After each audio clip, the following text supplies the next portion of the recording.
ഒരു 30 സെക്കൻഡിനുള്ളിൽ എന്നെ ഒന്ന് ഹിപ്നോട്ടൈസ് ചെയ്യാൻ പറ്റും? ഡീപ്പ് സ്റ്റേറ്റ് റിലാക്സ്, മനസ്സും ശരീരം ടോട്ടലി റിലാക്സ് ആവും. ഓരോ ശ്വാസം എടുക്കുന്നതോറും ഒരു 10,000 times deep and deep and deep more.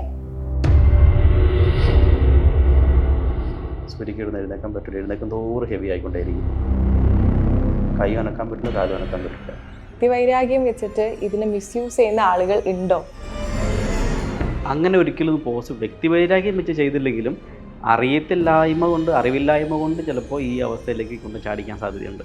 പക്ഷേ വേറെ കുറച്ച് ആളുകളുടെ വീഡിയോസ് കണ്ടു. ഇപ്പോൾ ഡോക്ടർ അടക്കം ആ ഒരു വീഡിയോ ചെയ്തിട്ടുണ്ടായിരുന്നു. കാരണം നമ്മളെ പാസ്റ്റിൽ നിന്ന് അല്ലെങ്കിൽ നമുക്ക് ഏറ്റവും വേണ്ടപ്പെട്ട മരിച്ചുപോയ ഒരാളെ നമ്മൾ വീണ്ടും ഹിപ്നോട്ടൈസത്തിലൂടെ തിരിച്ചു കൊണ്ടുവന്നാൽ അത്രമാത്രം ട്രോമ ക്രിയേറ്റ് ചെയ്യുന്ന ഒരു സംഭവമാണ്. ഒരു ഷോക്കേസിങ്ങിന് വേണ്ടിയിട്ട് ഉപയോഗിക്കുന്ന ഒരു ടൂൾ അല്ല ഹിപ്നോസിസ്. പ്യൂർലി ഫോർ ക്ലിനിക്കൽ സൈഡിലത് ഉപയോഗിക്കണം എന്നുള്ളത്. അത് ബ്രിട്ടീഷ് മെഡിക്കൽ അസോസിയേഷൻ അത് കുറേ വർഷങ്ങൾക്ക് മുമ്പേ തന്നെ സ്റ്റേജ് ഹിപ്നോസിസും സ്ട്രീറ്റ് ഹിപ്നോസിസൊക്കെ നിർത്തിക്കളഞ്ഞത്. ഭാര്യയും ഭർത്താവും തമ്മിലുള്ള ഒരു സെക്ഷൽ ഇൻറ്റിമസി കുറവ്, അതൊക്കെ നമുക്ക് ഹിപ്നോട്ടിസത്തിലൂടെ മാറ്റിയെടുക്കാൻ സാധിക്കുമോ? സെക്സ്വാലിറ്റി എന്ന് പറയുന്നത് ഒരു ഇമോഷണൽ കോമ്പണൻ്റാണ്. വിവാഹത്തിന് ശേഷമായിക്കോട്ടെ, ലിവിങ് ടുഗെദറുള്ള ആൾക്കാരായിക്കോട്ടെ, അത് രണ്ടുപേരും രണ്ട് തരത്തിലുള്ള വ്യക്തികളുണ്ടാകാൻ സാധ്യതയുണ്ട്. കൂടുതലും അവർ ഇമോഷണലി സെക്സിന് എടുക്കുന്ന ആളുകളായിരിക്കും. അപ്പോൾ അങ്ങനെയുള്ളവരുടെ പ്രശ്നം എന്ന് വെച്ചാൽ അവർക്ക് ടൈം ബൗണ്ട് സെക്സ് വേണം. എന്ന് വെച്ചാൽ തിങ്കൾ ബുധൻ വെള്ളി, വേറെ ദിവസങ്ങളൊന്നും പറ്റില്ല. ഇതിന് വിപരീതമായ പുരുഷന്മാരും സ്ത്രീകളുണ്ട്. അതിന് ഫിസിക്കൽ സെക്സ്വൽ ഉള്ള ആളുകൾ എന്ന് പറയും. അപ്പോൾ അങ്ങനെയുള്ളവർക്ക് ചിലപ്പോൾ ഫോർ പ്ലേസ് കൂടുതൽ വേണ്ടി വരാം.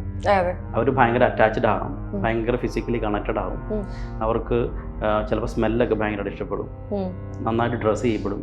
അവരുടെ സിംറ്റംസ് വെച്ചാൽ അവർ നന്നായിട്ട് എക്സ്പോസിങ് ആയാലും ഡ്രസ്സിങ് ഒക്കെ ഇടുന്ന ആളുകളായിരിക്കും.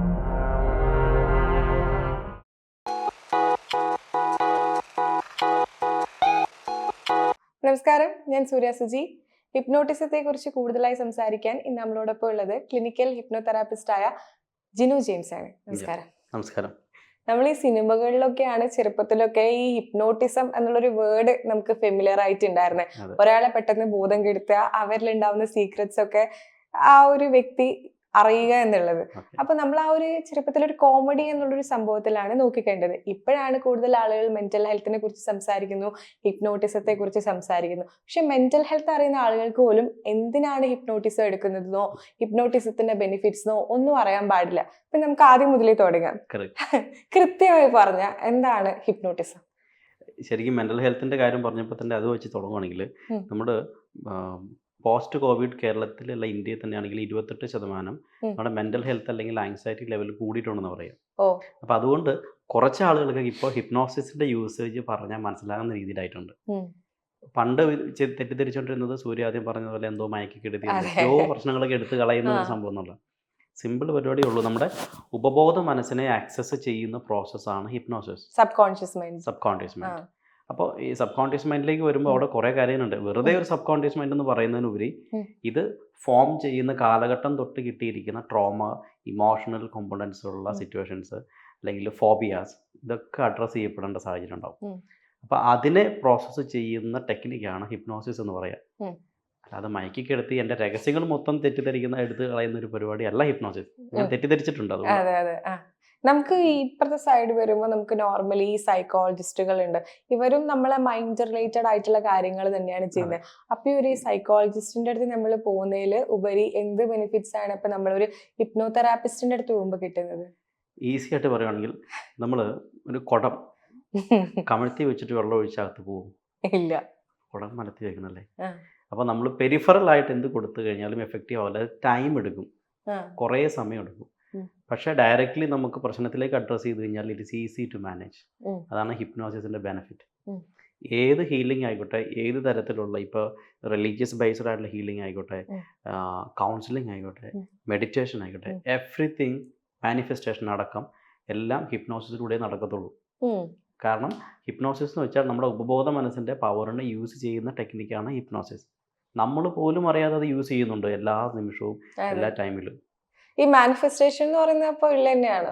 മാനിഫെസ്റ്റേഷൻ ഉള്ളത് തന്നെയാണ്. അത് ഹിപ്നോസിസിലൂടെ, കാരണം നമ്മൾ ഉപബോധ മനസ്സിനെ പറഞ്ഞ് പഠിപ്പിച്ചാൽ മാത്രമേ പറ്റുള്ളൂ. അപ്പോൾ ഉപബോധ മനസ്സിനെ എപ്പോൾ ആക്സസ് ചെയ്യുന്നോ അത് ഹിപ്നോസിസ് ആണ്. ഇപ്പം ഫുൾ നെയിം എന്താ? സൂര്യ. പേരിട്ടതാരാ? അച്ഛൻ. ഏത് വർഷത്തിലാ? ഞാൻ 2000-ലാണ് ജനിച്ചത്. ഓക്കെ. 2001 ഇട്ട പേരല്ലേ? അപ്പോൾ 2001 ഇട്ട പേര് സൂര്യയോട് ഞാൻ ഇപ്പോൾ ചോദിച്ചപ്പോൾ സൂര്യ എടുത്ത് എവിടുന്നാ? ബോധ മനസ്സിൽ നിന്നാണോ ഉപബോധ മനസ്സിൽ നിന്നാണോ? ഉപബോധ മനസ്സിൽ. അപ്പോൾ പേര് വരെ നമുക്ക് എടുക്കണമെങ്കിൽ നമ്മുടെ ഉപബോധ മനസ്സിൽ ഡിപ്പെൻഡ് ചെയ്യണമെന്ന് മനസ്സിലായില്ലേ? അപ്പോൾ അങ്ങനെയാണെങ്കിൽ ഡെയിലി ലൈഫിൽ നമ്മൾ പോകുന്ന ഓരോ കാര്യങ്ങളും ഡിപ്പെൻഡ് ചെയ്യുന്നത് ഹിസ് സബ് കോൺഷ്യസ് മൈൻഡ് വെച്ചായിരിക്കും.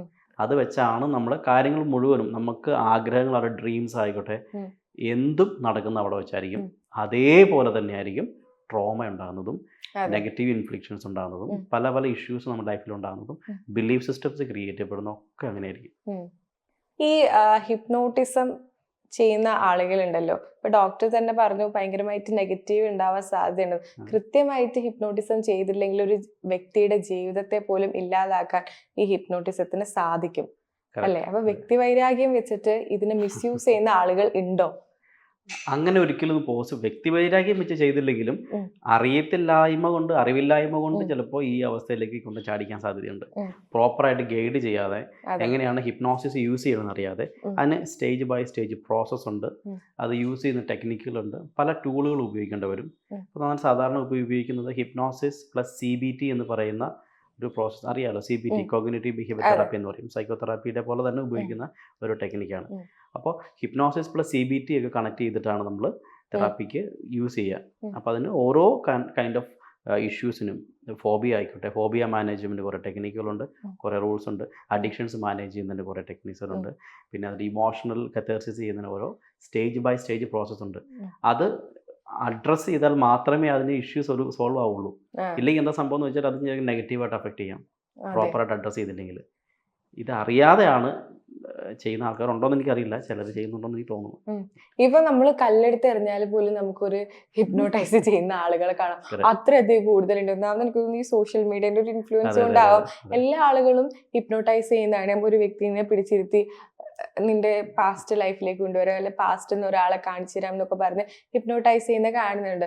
പക്ഷെ വേറെ കുറച്ച് ആളുകളുടെ വീഡിയോസ് കണ്ടു. ഇപ്പൊ ഡോക്ടർ അടക്കം ആ ഒരു വീഡിയോ ചെയ്തിട്ടുണ്ടായിരുന്നു. കാരണം നമ്മളെ പാസ്റ്റ് അല്ലെങ്കിൽ നമുക്ക് ഏറ്റവും വേണ്ടപ്പെട്ട മരിച്ചുപോയ ഒരാളെ നമ്മൾ വീണ്ടും ഹിപ്നോട്ടൈസത്തിലൂടെ തിരിച്ചു കൊണ്ടുവന്നാൽ അത് അത്രമാത്രം ട്രോമ ക്രിയേറ്റ് ചെയ്യുന്ന ഒരു സംഭവമാണ്. അത് ഇപ്പോഴും ഉണ്ട്, ആൾക്കാരെ കാണിച്ചുകൊണ്ടിരിക്കുന്നുണ്ട്.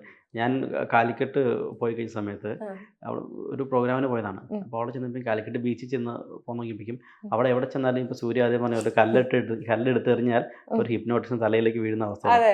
കാരണം തിരുവനന്തപുരത്ത് നിന്ന് വരെ ആൾക്കാരോട് വന്ന് ഹിപ്നോട്ടൈസ് ചെയ്തിട്ട് ഹാലൂസിനേഷൻസ് കാണിക്കാമെന്ന് പറയും. അതിനുശേഷം അത് വീഡിയോ ആക്കി പ്രസൻറ്റ് ചെയ്യുന്ന ഒരു സ്റ്റൈലുണ്ട്. അപ്പോൾ അങ്ങനെ വരുന്ന ആൾക്കാരുണ്ട്. ഇത് ഒരു ഷോക്കേസിങ്ങിന് വേണ്ടിയിട്ട് ഉപയോഗിക്കുന്ന ഒരു ടൂളല്ല ഹിപ്നോസിസ്. പ്യൂർലി ഫോർ ക്ലിനിക്കൽ സൈഡിൽ അത് ഉപയോഗിക്കണം എന്നുള്ളതാണ്. അതായത് ബ്രിട്ടീഷ് മെഡിക്കൽ അസോസിയേഷൻ അത് കുറേ വർഷങ്ങൾക്ക് മുമ്പേ തന്നെ സ്റ്റേജ് ഹിപ്നോസിസും സ്ട്രീറ്റ് ഹിപ്നോസിസും ഒക്കെ നിർത്തിക്കളഞ്ഞതാണ്. നമ്മുടെ നാട്ടിൽ പക്ഷേ അത് എന്തുകൊണ്ട് വിലക്കുന്നില്ല? മെൻ്റൽ ഹെൽത്തിനെ പറ്റി നമുക്ക് ഇതിനെപ്പറ്റി ശരിക്കും അറിയത്തില്ല, അതാണ് ഒന്നാമത്തെ ഒരു കാര്യം. ഹിപ്നോസിസ് എങ്ങനെയാണ് യൂസ് ചെയ്യേണ്ടത്, ഏതൊക്കെ ഏരിയകൾ യൂസ് ചെയ്യണം എന്നുള്ളൊരു വ്യക്തമായ ക്ലാരിറ്റി ഇല്ലാത്തതുകൊണ്ട് തന്നെയാണ്. എന്റർടൈൻമെന്റ് പർപ്പസിന് ഹിപ്നോസിസ് ഉപയോഗിക്കുന്നുണ്ട്, ഉണ്ട്, ഉപയോഗിക്കുന്നുണ്ട്. മെന്റലിസ്റ്റുകൾ ഉപയോഗിക്കുന്നുണ്ട് ഹിപ്നോസിസ്. പക്ഷേ അത് കുറച്ച് ആൾക്കാർ നന്നായിട്ട് ഉപയോഗിക്കുന്നുണ്ട്. പക്ഷേ ചില ആളുകളാണ് ഇതിനെ നെഗറ്റീവായിട്ട് ഇങ്ങനെയുള്ള ഹാലൂസിനേഷൻസ് കൊടുത്ത് യൂസ് ചെയ്യാം. നെഗറ്റീവ് ആൻഡ് പോസിറ്റീവ് ഹാലൂസിനേഷൻ കൊടുക്കാൻ പറ്റും ഹിപ്നോസിസിൽ. പോസിറ്റീവ് ഹാലൂസിനേഷൻ കൊടുത്തു കഴിഞ്ഞാൽ ശരിക്കും ഒരുപാട് ചേഞ്ചസ് ചിലപ്പോൾ ലൈഫിലുണ്ടാകും. ഫ്യൂച്ചറിലേക്ക് നിങ്ങളൊരു 10 വർഷം കഴിയുമ്പോൾ നിങ്ങൾ വലിയൊരു ബില്യനെയർ ആയിട്ട് ഇരിക്കുന്ന ഒരു ഹാലൂസിനേഷൻ കൊടുത്ത് ഭയങ്കരമായിട്ട് അതിലേക്ക് കൊടുത്തു കഴിഞ്ഞാൽ ഡെഫിനറ്റ്ലി ആ വ്യക്തിക്ക് അതാകാൻ പറ്റും. മാനിഫെസ്റ്റേഷൻ പോലെ ഡയറക്റ്റ്ലി നമ്മൾ ബോധ മനസ്സിലേക്കല്ലേ പ്ലേസ് ചെയ്യുന്നത്. അതാണ് ഫ്യൂച്ചറിൽ നമ്മൾ ഫ്യൂച്ചർ റിഗ്രഷൻ എന്ന് പറയുന്ന ഒരു ടെക്നിക്ക് അവിടെ ഉപയോഗിക്കുക. എന്താണ് അപ്പൊ ഈ ഫ്യൂച്ചർ റിഗ്രഷൻ എന്ന് പറഞ്ഞാൽ കുറച്ചുകൂടി ഈസി ആയിട്ട് പറയാൻ പറഞ്ഞാൽ? ഫ്യൂച്ചർ റിഗ്രഷൻ ഈസി ആയിട്ട് പറയണമെങ്കിൽ നമ്മുടെ ഫ്യൂച്ചറിലേക്കുള്ള ഡ്രീംസ് എന്താണോ അതിനെ നമ്മൾ വിഷ്വലൈസ് ചെയ്ത് ഹിപ്നോട്ടിക്കലി നമ്മളിത് കാണും. ഹിപ്നോട്ടൈസ് ചെയ്തിട്ട് നമ്മൾ ഒരു ഫ്യൂച്ചറിലേക്ക് ഒരു വണ്ടി വാങ്ങുന്നോ അല്ലെങ്കിൽ വീട് വാങ്ങുന്നതോ അല്ലെങ്കിൽ വേറെ രാജ്യത്ത് സെറ്റിൽ ആകുന്നതോ എന്ത് വേണമെങ്കിലും നമുക്ക് കാണാം. പക്ഷെ നോർമലി ഇപ്പൊ എല്ലാവരും ഈ വിഷ്വലൈസേഷൻ ടെക്നിക്സ് നമ്മൾ ചെയ്യാറുണ്ട്. ഉറങ്ങുന്നതിനേക്കാളും മുന്നേ ആണെങ്കിലും നമ്മൾ എന്താണ് വാങ്ങാൻ കുതിക്കുന്നത് ആ സംഭവം ഇപ്പൊ നടക്കുന്നത് പോലെ സ്വപ്നം കാണുക അല്ലെങ്കിൽ ഇമാജിൻ ചെയ്യാന്ന് പറയും. അപ്പൊ അത് ഹാലൂസിനേഷനിലൂടെ ചെയ്യുമ്പോൾ അല്ലെ ഹിപ്നോട്ടൈസത്തിലൂടെ ചെയ്യുമ്പോൾ എന്താണ് ഡിഫറൻസ് വരുന്നത്? ഈ ഉറങ്ങുന്നതിന് മുമ്പുള്ള സമയം ഹിപ്നോട്ടിക് സ്റ്റേറ്റ് ആണ്, മനസ്സിലായോ? കിടന്നുറങ്ങുന്ന സമയം ഒരു അരമണിക്കൂർ സമയത്തിനുള്ളിൽ നമ്മൾ ഹിപ്നോട്ടിക് സ്റ്റേറ്റിലേക്ക് പോകും. ഈ സമയത്തിന് പറയുന്ന ഒരു കോമൺ വേർഡാണ് പ്ലാറ്റിനം 20 എന്ന് പറയുന്ന ഒരു ടൈം. ഇതേപോലെ തന്നെയാണ് റിവേഴ്സ് ഹിപ്നോസിസ് സംഭവിക്കുന്ന സമയമാണ് രാവിലെ എഴുന്നേക്കുന്നുള്ള അരമണിക്കൂർ. These 2 times are platinum 20 times എന്ന് പറയും. ഏറ്റവും ഇമ്പോർട്ടൻ്റ് ആയിട്ടുള്ള കാര്യങ്ങൾ ആഗ്രഹിച്ച് കിടന്നു കഴിഞ്ഞാൽ നമ്മൾ പോലും അറിയാതെ ഓട്ടോ ഹിപ്നോസിസ് ആണ് നമ്മുടെ ഉപബോധം മനസ്സിലേക്ക് ഇടുക. ഇതേ സെയിം സംഭവം തന്നെയാണ് നമ്മൾ റിയലി ഒരു വ്യക്തിയെ ബയോളജിക്കലി ഉണ്ടാകുന്ന ഹിപ്നോസിസ് അല്ലാതെ നമ്മൾ ആർട്ടിഫിഷ്യലി ഹിപ്നോട്ടൈസ് ചെയ്യും. ചെയ്തിട്ട് അവരുടെ മനസ്സിലേക്ക് ഫ്യൂച്ചർ നമ്മൾ ഇട്ട് കൊടുക്കും. So they can dream about it. അപ്പോൾ ആ ഡ്രീം ഡയറക്റ്റ്ലി മനസ്സിലേക്ക് ബിലീഫ് സിസ്റ്റത്തിലേക്ക് കൊണ്ടുപോകുന്നു എന്നുള്ളതാണ്. ഇവിടെ നമ്മൾ അവിടെ റോൾ പ്ലേ പോലെ കാര്യങ്ങൾ ചെയ്തു കൊടുക്കും. ദാറ്റ് മീൻസ് ഇപ്പോൾ സൂര്യ ഒരു 5 വർഷത്തിന് ശേഷം എന്താണെന്ന് ആഗ്രഹിക്കുന്നോ ആ ഒരു ഡ്രീമിലേക്ക് സൂര്യനെ കൊണ്ടുപോയതിന് ശേഷം Surya is an actor there. You are acting. കൂടെ ഒരുപാട് ആൾക്കാരുണ്ട്. അവരെല്ലാം ബന്ധുക്കളായിരിക്കാം, സുഹൃത്തുക്കളായിരിക്കാം, അങ്ങനെ ബന്ധപ്പെട്ട ആളുകളെല്ലാം ഉണ്ടാവും. So you are communicating to them. ഇതെല്ലാം ഒരു സിനിമ പോലെ you are going to experience. അതാണ് നമ്മൾ ഹിപ്നോട്ടിക്കലി ഫ്യൂച്ചർ റിഗ്രഷൻ എന്ന് പറയുന്നത്. ഇതൊക്കെ അതിൻ്റെ പോസിറ്റീവ് സൈഡുകൾ. ഇപ്പോൾ ഞാൻ നേരത്തെ ചോദിച്ചില്ലേ, നമ്മള് ഒരുപാട് വീഡിയോസ് കാണുന്നുണ്ട് മരിച്ചു പോയവരെ തിരിച്ചു കൊണ്ടുവരുന്നത്. ഡോക്ടർ ഇപ്പൊ പറഞ്ഞത് വളരെ തെറ്റായിട്ടുള്ള കാര്യമാണ്, ട്രോമറ്റൈസ് ചെയ്യുന്ന കാര്യങ്ങളാണ്. എന്തുമാത്രം ട്രോമയാണ് ഇതുപോലെ മരിച്ചവരെ നമ്മൾ ആദ്യം കാണുമ്പോൾ എക്സൈറ്റ്മെന്റ് ഉണ്ടാവും, നമ്മൾ അവരെ കണ്ടല്ലോ എന്നുള്ളത്. പക്ഷെ എന്തുമാത്രം ട്രോമയാണ് പിന്നീട് ഈ കണ്ട വ്യക്തികൾ കടന്നു പോകുന്നത്. ഇതിന് ഹിപ്നോഗോജിക് ഹാലൂസിനേഷൻ എന്ന് പറയുന്ന ഒരു സ്റ്റേജ് ഉണ്ട്. അതായത് കിടന്നുറങ്ങുന്ന സമയം ഞാൻ ആദ്യം പറഞ്ഞതുപോലെ ഹിപ്നോട്ടിക് സ്റ്റേറ്റിലേക്ക് പോകാറുണ്ട്.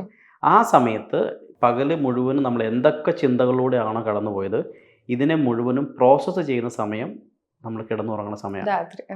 അപ്പോൾ ഈ ഉറങ്ങുന്ന സമയത്തേക്ക് ഈ തോട്ട്സിനെ മുഴുവൻ എടുക്കും, ഈ ഹാലൂസിനേഷൻസ് ഡയറക്റ്റ്ലി വരും.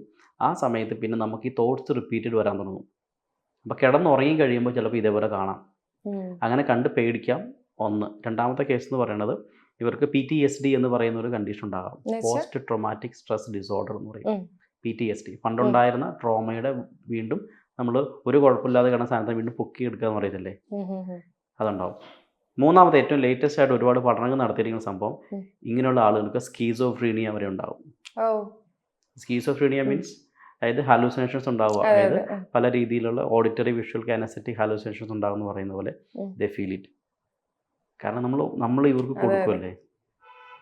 അപ്പോൾ ഈ തോട്ട്സ് എന്തായാലും നമ്മുടെ ഉപബോധ മനസ്സിൽ വെച്ച് ഞാനിപ്പോൾ ഒരു സൂര്യയുടെ പേര് ചോദിച്ചപ്പോൾ പേര് പറഞ്ഞത് ഉപബോധ മനസ്സിലാണ്. അപ്പോൾ അതേപോലെ അത്രയും ഇൻഫ്ലിക്റ്റഡ് ആയിട്ട് മനസ്സിലേക്ക് കൊടുക്കുന്ന നെഗറ്റീവായിട്ടുള്ള കാര്യങ്ങൾ ഇതൊക്കെയായിരിക്കും.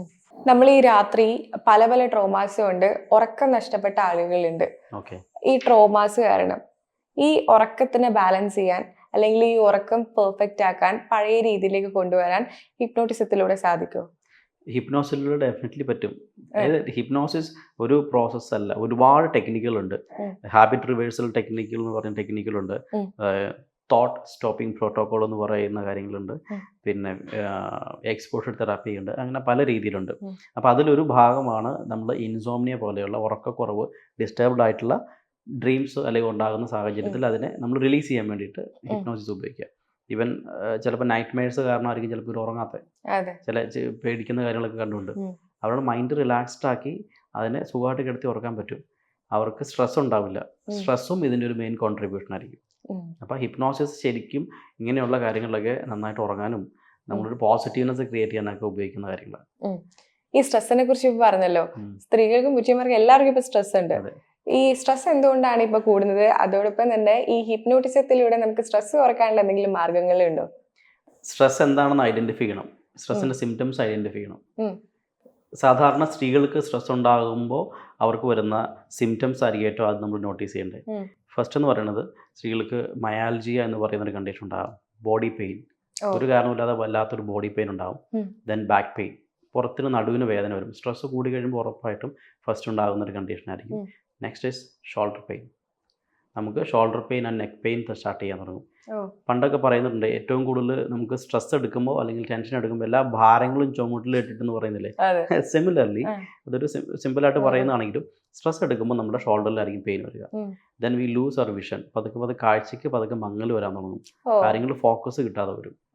ദെൻ അറ്റൻഷൻ, ശ്രദ്ധ എന്ന് പറഞ്ഞ സംഭവം ഉണ്ടാവില്ല. പതുക്കെ അത് കുറയും. ഏറ്റവും ഇമ്പോർട്ടൻ്റ് ആയിട്ട് പറയുകയാണെങ്കിൽ നമ്മളൊരു സിനിമ പോലും മുഴുവനായിട്ട് കാണാൻ പറ്റാത്ത അവസ്ഥ വരും. കാരണം നമുക്ക് ഒരു കാര്യം ചെയ്തുകൊണ്ടിരിക്കുമ്പോൾ സ്വിച്ച് ചെയ്യാൻ തോന്നുന്നു ഇടത്തിലേക്ക്. അത് കണ്ടിന്യൂസ് ആയിരിക്കത്തില്ല. ഇതൊക്കെ സ്ട്രെസ്സിൻ്റെ കാര്യങ്ങളാണ്. കൂടാതെ IBS എന്ന് പറയുന്ന കണ്ടീഷൻ, അതായത് ഇറിറ്റബിൾ ബൗൾ സിൻഡ്രോം, വയറിൻ്റെ പ്രശ്നം ഉണ്ടാകും, തലവേദന ഉണ്ടാകും, തലകറക്കം ഉണ്ടാകും, ലോസ് ഓഫ് ആപ്പിറ്റൈറ്റ് ഉണ്ടാകും, വിശപ്പ് ഉണ്ടാവില്ല. ഇതൊക്കെ സ്ട്രെസ് കൊണ്ടുണ്ടാകുന്ന കാരണങ്ങളാണ്. സ്ട്രെസ് കൊണ്ട് വേണമെങ്കിൽ മുടി വരെ കൊഴിയും.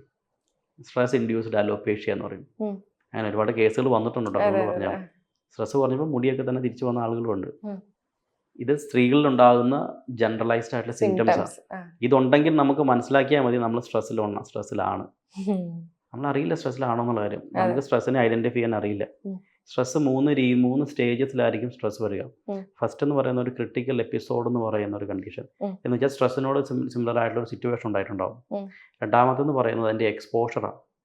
ആ ഒരു പ്രശ്നം ഉണ്ടായി കഴിയുമ്പോൾ, ഉദാഹരണം നമ്മൾ സീനിയർ ഒരു മാനേജറുമായിട്ട് സാധാരണ ഓഫീസ് വഴക്കുണ്ടെങ്കിൽ ആ വീട്ടിൽ ഓഫീസിൽ നിൽക്കുന്ന സമയത്ത് മാനേജറുടെ അടി ഉണ്ടായി എന്ന് വിചാരിച്ചു. വീണ്ടും നമ്മൾ ഓഫീസിലേക്ക് ചെല്ലുമ്പോഴേക്കും ഈ സെയിം തോട്ട്സ് വരും. അപ്പോൾ മാനേജർ അയാളെ ഞാൻ എന്ത് ചെയ്യണം എന്നുള്ളൊരു ഇമോഷണൽ കോമ്പണൻറ്റ് കയറി വരും. അതാണ് ഫസ്റ്റ് ക്രിട്ടിക്കൽ എപ്പിസോഡ് എന്ന്. രണ്ടാമത് എക്സ്പോസ് ചെയ്യും. വീണ്ടും അങ്ങോട്ട് ചെന്ന് കഴിയുമ്പോഴേക്കും ഈ വ്യക്തിനെ തന്നെ വീണ്ടും കാണുമ്പോൾ ആ ട്രിഗർ വരും. മൂന്നാമത്തെ സിറ്റുവേഷൻ അടുത്ത നമ്മുടെ കോപ്പിംഗ് സ്റ്റേറ്റ്മെന്റ് എന്ന് പറയും. നമ്മുടെ മനസ്സൊരു കോപ്പിംഗ് സ്റ്റേറ്റ്മെന്റിലേക്ക് വന്ന് ചാടും. എന്നെ കൊണ്ട് ഇത് പറ്റില്ല, ട്രൈ ചെയ്ത് നടക്കില്ല. ഒന്ന്. രണ്ടാമതെന്ന് വെച്ചാൽ ഒന്നുകിൽ ഞാൻ ഇതെല്ലാം കത്തിച്ചിട്ട് ഇവിടെ നിന്ന് ഓടും, അല്ലെങ്കിൽ ഞാനിത് മൊത്തം നശിപ്പിച്ചിട്ട് പോകും. ഈ ഒരു രണ്ട് രീതിയിലായിരിക്കും നമ്മുടെ സ്ട്രെസ് കോപ്പിംഗ് സ്റ്റേറ്റ്മെന്റ് വരിക. ഇതാണ് നമ്മുടെ സ്ട്രെസ്സിൻ്റെ കാരണവും. ഇതേപോലെ ഒരുപാട് സാഹചര്യങ്ങൾ നമ്മുടെ ലൈഫിൽ കയറി വന്നിട്ടുണ്ടാവും. ഇതെല്ലാം സ്ട്രെസ്സായിട്ട് നമ്മുടെ മനസ്സിൽ. ഈ പുരുഷന്മാർക്ക് അപ്പോൾ സ്ട്രെസ് വരുന്നതിന്റെ സിംറ്റംസ് എന്താണ്? ഇതന്നെയാണ്. ഇതൊരു ഞാനൊരു കോഴ്സ് പറഞ്ഞതാട്ടോ, സ്ട്രെസ്സിന്റെ സ്റ്റേജസ് പറഞ്ഞതുപോലെ തന്നെ ഇതേപോലെ തന്നെ പുരുഷന്മാർക്കും ഉണ്ടാകാറുണ്ട്. പുരുഷന്മാർക്ക് ഏറ്റവും ആദ്യം നോട്ട് ചെയ്യേണ്ട സംഭവം വെച്ചാൽ അവർ സൈലന്റ് ആയിരിക്കും. പുരുഷന്മാർ എവിടെയെങ്കിലും മൂലയ്ക്ക് പോയിരിക്കും, ആരും ഒരാളും മിണ്ടത്തില്ല, സൈലന്റ് ആവും. പിന്നെ അവർക്ക് സെക്സ്വൽ ഡിസ്ഫങ്ഷൻ, അതായത് ലിബിഡോ എന്ന് പറയും, ഒരു താല്പര്യം ഇല്ലാത്തൊരു സ്റ്റേജിലേക്ക് വരാം. മൂഡ് ഔട്ടായിട്ട് എവിടെയെങ്കിലും ഇരിക്കും. ചിലർ ഭയങ്കര ഇറിറ്റബിൾ ആവും, പെട്ടെന്ന് ദേഷ്യം പെടും, തൊട്ടപ്പോൾ ദേഷ്യം. ചില പുരുഷന്മാരാണെങ്കിൽ പെട്ടെന്ന് സങ്കടപ്പെടും. ഇമോഷണൽ റോളർ കോസ്റ്റർ എന്ന് പറയും. ഇമോഷണലി അവർ ഡിസ്റ്റർബ്ഡ് ആവും. പിന്നെ അവർക്ക് ചിലരെ സംബന്ധിച്ച് ബോഡി വെയിറ്റ് കൂടും, ചില സമയത്ത് ബോഡി വെയിറ്റ് കുറയും. കാരണം ലോസ് ഓഫ് ആപ്പിറ്റൈറ്റ്, വിശപ്പ് കൂടാം, വിശപ്പ് കുറയാം. ഇതാണ് പുരുഷന്മാരിൽ ജനറലൈസ് ആയിട്ടുണ്ടാകുന്ന കാരണങ്ങൾ. ഇതിനെ മാനേജ് ചെയ്തില്ലെങ്കിൽ അഗെയിൻ നമ്മൾ അടുത്ത സ്റ്റേജിലേക്ക് പോകും. ദാമ്പത്യ ജീവിതത്തിലെ പ്രശ്നങ്ങളെല്ലാം, അതായത് ഈ ഭാര്യയും ഭർത്താവും തമ്മിലുള്ള ഒരു സെക്ഷൽ ഇന്റിമസി കുറവ്, അതൊക്കെ നമുക്ക് ഹിപ്നോട്ടിസത്തിലൂടെ മാറ്റിയെടുക്കാൻ സാധിക്കുമോ? ഹിപ്നോട്ടിസോട് മാറ്റിയെടുക്കാൻ പറ്റും. അതിന് ഒരുപാട് ഇൻസിഡൻസുകൾ വേണമെങ്കിൽ എനിക്ക് നിരത്തി പറയാൻ പറ്റും. ഭാര്യ ഭർത്താവും തമ്മിലുള്ള വളരെ സിമ്പിളായിട്ടുള്ള കാര്യങ്ങളൊക്കെ ആയിരിക്കും. ചെറിയൊരു വഴക്ക് പറഞ്ഞതിൻ്റെ കാര്യത്തിലായിരിക്കും. ഒരു സ്വാഭാവികമായിട്ടും സ്ത്രീകൾക്ക് പൊതുവെ ഉണ്ടാകുന്ന ഒരു സംഭവം എന്ന് വെച്ചാൽ അത് പെട്ടെന്ന് ഇറിറ്റബിലിറ്റി ഉണ്ടാകും ചില സമയത്ത്. പക്ഷെ അത് അതിനുശേഷം പുരുഷന്മാരുമായിട്ടൊരു ബന്ധത്തിനൊരു പെട്ടെന്നൊരു, അവർക്ക് ആണുങ്ങളെ സംബന്ധിച്ചിടത്തോളം കുറേ ദിവസം ഇത് തന്നെയാണെന്നുണ്ടെങ്കിൽ ആണുങ്ങൾക്കൊരു താല്പര്യം ഉണ്ടാവില്ല, അപ്പോൾ ഒരു മടുപ്പ് വരും. ഇത് വരുമ്പോൾ എന്താ സംബന്ധിച്ചാൽ ഇവർക്കൊരു കണക്ഷൻ ഉണ്ടാവില്ല. ഫസ്റ്റ് ഒരു ഡിറ്റാച്ച്മെന്റ് വന്നു കഴിഞ്ഞാൽ പിന്നെ ഡിസ്റ്റൻസിങ് ആയിക്കൊണ്ടേയിരിക്കും. അത് അകന്നകന്ന് പിന്നെ ആ ഒരു താല്പര്യക്കുറവ് തന്നെ വരാം. അപ്പോൾ അതൊരു ഇമോഷണൽ കോമ്പണൻ്റ് ആണ്. അതായത് സെക്സ്വാലിറ്റി എന്ന് പറയുന്നത് ഒരു ഇമോഷണൽ കോമ്പണൻ്റാണ്. വിവാഹത്തിന് ശേഷം ആയിക്കോട്ടെ, ലിവിങ് ടുഗെദർ ഉള്ള ആൾക്കാരായിക്കോട്ടെ, അത് രണ്ടുപേരും രണ്ട് തരത്തിലുള്ള വ്യക്തികൾ ഉണ്ടാകാൻ സാധ്യതയുണ്ട്. അതിനകത്ത് ഒരു ടൈപ്പ് ഓഫ് സ്ത്രീകൾ എന്ന് പറയുമ്പോഴേക്കും അവർ കൂടുതലും അവർ ഇമോഷണലി സെക്സിന് എടുക്കുന്ന ആളുകളായിരിക്കും. അപ്പം അങ്ങനെയുള്ളവരുടെ പ്രശ്നം എന്ന് വെച്ചാൽ അവർക്ക് ടൈം ബൗണ്ട് സെക്സ് വേണം. എന്ന് വെച്ചാൽ തിങ്കൾ ബുധൻ വെള്ളി, വേറെ ദിവസങ്ങളൊന്നും പറ്റില്ല. അങ്ങനെ ഒരു ടൈമിങ് പറയും. ഇതേപോലെയുള്ള ആണുങ്ങളും ഉണ്ട്. അവർക്ക് അത് മാത്രമേ ഉള്ളൂ, ബാക്കി കാര്യങ്ങൾ ഫുൾ ഫോക്കസ്ഡ് ആയിരിക്കും. പക്ഷെ ആ സമയത്ത് അവർക്ക് പെട്ടെന്ന് അവരുടെ ഇഞ്ചക്ഷനും കാര്യങ്ങളെല്ലാം കഴിഞ്ഞതിന് ശേഷം അവർ വിത്ത്ഡ്രോൾ ചെയ്യും. അവർ ഓക്കെയാണ്. പക്ഷെ മറ്റുള്ളവരെ കൺസിഡർ ചെയ്യത്തില്ല, ഓപ്പോസിറ്റ് നിൽക്കുന്ന ആളുകൾ. ഇതിന് വിപരീതമായ പുരുഷന്മാർ സ്ത്രീകളുണ്ട്. അതിനെ ഫിസിക്കൽ സെക്സ്വൽ ഉള്ള ആളുകൾ എന്ന് പറയും. അപ്പം അങ്ങനെയുള്ളവർക്ക് ചിലപ്പോൾ ഫോർ പ്ലേസ് കൂടുതൽ വേണ്ടി വരാം. അവർ ഭയങ്കര അറ്റാച്ച്ഡ് ആകും, ഭയങ്കര ഫിസിക്കലി കണക്റ്റഡ് ആകും. അവർക്ക് ചിലപ്പോൾ സ്മെല്ലൊക്കെ ഭയങ്കരമായിട്ട് ഇഷ്ടപ്പെടും, നന്നായിട്ട് ഡ്രസ്സ് ചെയ്യപ്പെടും. അവരുടെ സിംറ്റംസ് എന്ന് വെച്ചാൽ അവർ നന്നായിട്ട് എക്സ്പോസിങ് ആയിട്ട് ഡ്രസ്സിങ് ഒക്കെ ഇടുന്ന ആളുകളായിരിക്കും. അപ്പോൾ ഇവരെ മാനേജ് ചെയ്യണമെങ്കിൽ ഇവർക്കൊരു സെക്സ് എഡ്യൂക്കേഷൻ നമ്മൾ കൊടുത്താലേ പറ്റുള്ളൂ. ഇത് ഹിപ്നോസിസിലൂടെ പറ്റുമെന്നുള്ളതാണ് യാഥാർത്ഥ്യം. അപ്പൊ ആ ഒരു സെക്ഷൽ ഇന്റിമസി കപ്പിൾസിൽ വർദ്ധിപ്പിക്കാൻ ഈ ഹിപ്നോട്ടിസത്തിന് സാധിക്കും, പറ്റും. അങ്ങനെ എത്ര കപ്പിൾസിനെ ഹാപ്പി ആക്കി വിട്ടിട്ടുണ്ട്? ഒരുപാട് പേര് എൻ്റെ ഫാമിലി മെമ്പേഴ്സ് വരെ ഉണ്ട് അതിനകത്ത്. അപ്പം പോയിന്റ് ഔട്ട് ചെയ്യുന്നില്ലെങ്കിലും അങ്ങനെ സെക്സൽ ഇഷ്യൂസ് ഉള്ള ആളുകൾ നമ്മുടെ നാട്ടിൽ ചോദിച്ചു കഴിഞ്ഞാൽ മിക്ക ആളുകൾക്കും സെക്സൽ ഇഷ്യൂസ് ഉണ്ട്. അവർക്കൊരു സാറ്റിസ്ഫാക്ഷൻ ഉണ്ടാവുകയോ അതല്ല, അങ്ങനെയുള്ളൊരു ഇമാജിനറി ആയിരിക്കും. സെക്സ് എന്ന് പറയുന്നത് ഫാൻറ്റസി ഉള്ള സംഭവമാണ്. പല ഫാൻറ്റസിയിലായിരിക്കും അവർ ചിലപ്പോൾ സെക്സ് അപ്രോച്ച് നടത്തണേ. അപ്പം ഓപ്പോസിറ്റ് നിൽക്കുന്ന ആൾക്ക് ചിലപ്പോൾ ഇതിനെപ്പറ്റി അറിയ പോലും ഉണ്ടാവില്ല. അതിനകത്ത് കമ്മ്യൂണിക്കേഷൻ എന്ന് പറയുന്നത് വളരെ ഇമ്പോർട്ടൻ്റ് അല്ലേ, അതെ അത് പാർട്ട് ഓഫ് കമ്മ്യൂണിക്കേഷൻ. അപ്പോൾ രണ്ടുപേരും തമ്മിലുള്ള ഒരു സെക്സ്വൽ നേച്ചർ എന്താണെന്ന് മനസ്സിലാക്കിച്ചിട്ട് ഇവരെ അതിനനുസരിച്ച് പ്രിപ്പയർ ചെയ്യിപ്പിക്കുക എന്നുള്ളതാണ് തെറാപ്പി ചെയ്യുമ്പോൾ നമ്മൾ കൂടുതലും ഹെൽപ്പ് ചെയ്യുക. ഇപ്പൊ ഹിപ്നോട്ടിസത്തെ കുറിച്ച് പറഞ്ഞല്ലോ ഒരുപാട്. അതെ. ഒരു 30 സെക്കൻഡിനുള്ളിൽ എന്നെ ഒന്ന് ഹിപ്നോട്ടിസ് ചെയ്യാൻ പറ്റുമോ? 30 seconds ടൈം. ഓക്കെ, ചലഞ്ചാണ്. ചലഞ്ചാണ്. ഓക്കെ, ഹിപ്നോട്ടൈസ് ചെയ്യാമോ എന്ന് ചോദിക്കുന്ന ആൾക്കാർ ഹിപ്നോട്ടൈസ് ചെയ്യാൻ പറ്റില്ല എന്നുള്ളതാണ് സത്യം. അങ്ങനെ ചെയ്യാൻ പാടില്ലെന്നുള്ള നമ്മളെ നിയമം. എന്നാലും നമുക്ക് നോക്കാം, ട്രൈ ചെയ്യാം. എന്നെ തിരിച്ച് ബോധത്തിലേക്ക് കൊണ്ടുവരണം കേട്ടോ. ഓക്കെ, സൂര്യനെ ബോധത്തിലേക്ക് കൊണ്ടു നിൽക്കാം. Okay, just from your hand, loose your hand. കൈ തളർത്തിയിട്ട് ഈ പോയിന്റിലേക്ക് മാത്രം നോക്കണേ. ഞാൻ പ്രസ് ചെയ്ത ഭാഗത്തേക്ക് ലുക്ക് അറ്റ് ദാറ്റ് പോയിന്റ്.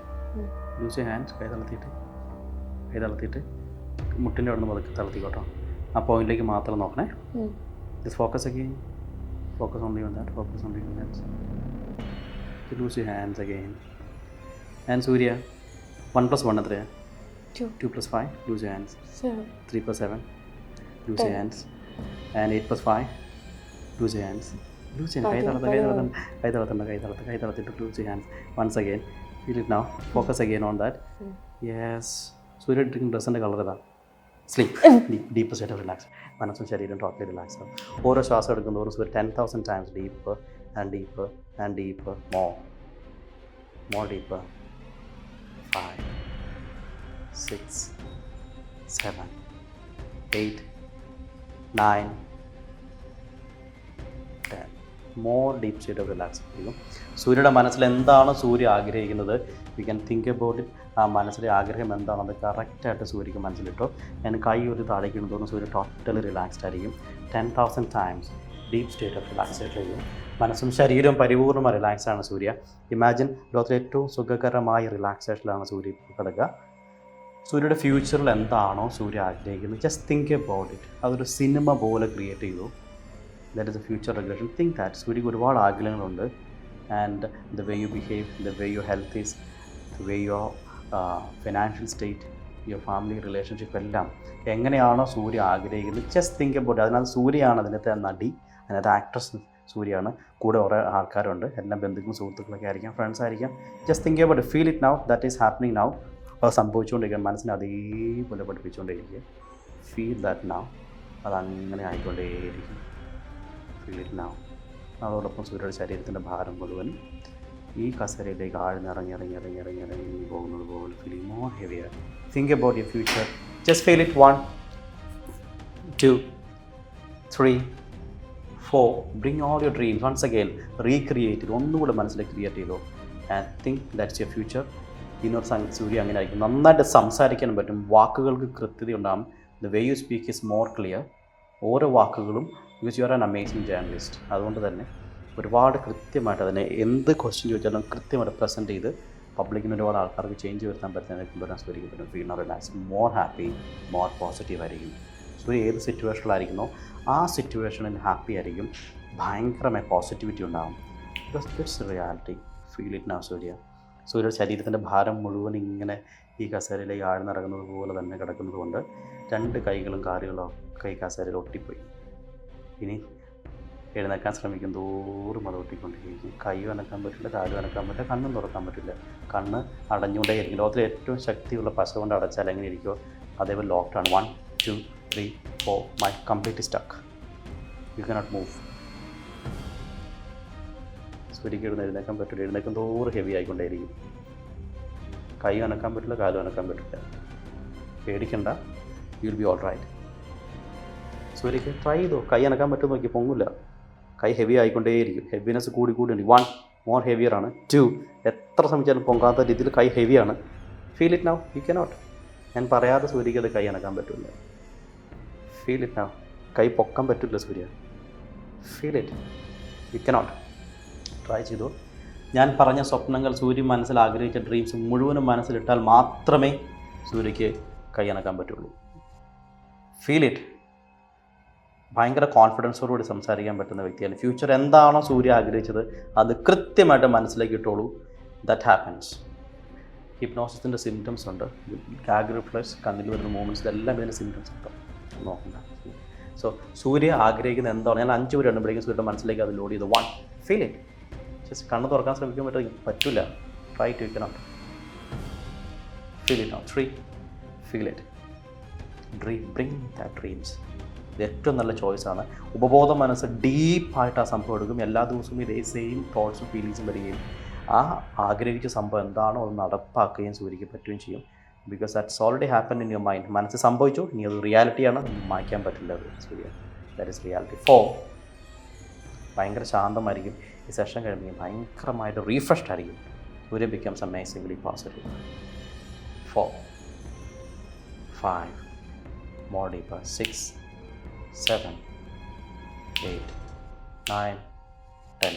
എന്നിട്ട് തൊട്ട് കഴിയുമ്പോൾ ഞാൻ പറഞ്ഞത് മുഴുവനും സൂര്യയുടെ മനസ്സിലേക്ക് ലോഡഡ് ആവും. ഇനി പതുക്കെ എപ്പോഴാണോ ഞാൻ ഒരു കൈ കൊണ്ട് 3 തവണ ഇങ്ങനെ ഞൊടുക്കി ആ സമയത്ത് സൂര്യക്ക് 2 കൈകൾ അനക്കാൻ പറ്റും, കണ്ണ് തുറക്കാൻ പറ്റില്ല. 1, 2, 3. Now you can move your hands. കൈ അനക്കാം. യെസ്. 2 കൈകളും കൂട്ടി just rub your hands together. എന്നിട്ട് കൺപീളുകൾക്ക് മുകളിൽ വെച്ചാൽ you will be able to open your eyes. ഭയങ്കര റീഫ്രഷ്ഡ് ആയിട്ട് ഫുൾ പോസിറ്റീവായിട്ട് പതുക്കെ കൈ കൺപീളുകൾക്ക് മുകളിലേക്ക് വെച്ചുകൊണ്ട് സൂര്യ. എന്നിട്ട് സൂര്യക്ക് കണ്ണ് തുറക്കാൻ പറ്റും, സൂര്യക്ക് എഴുന്നേക്കാൻ പറ്റും, Surya will be able to open your eyes. Welcome back. Fully refreshed.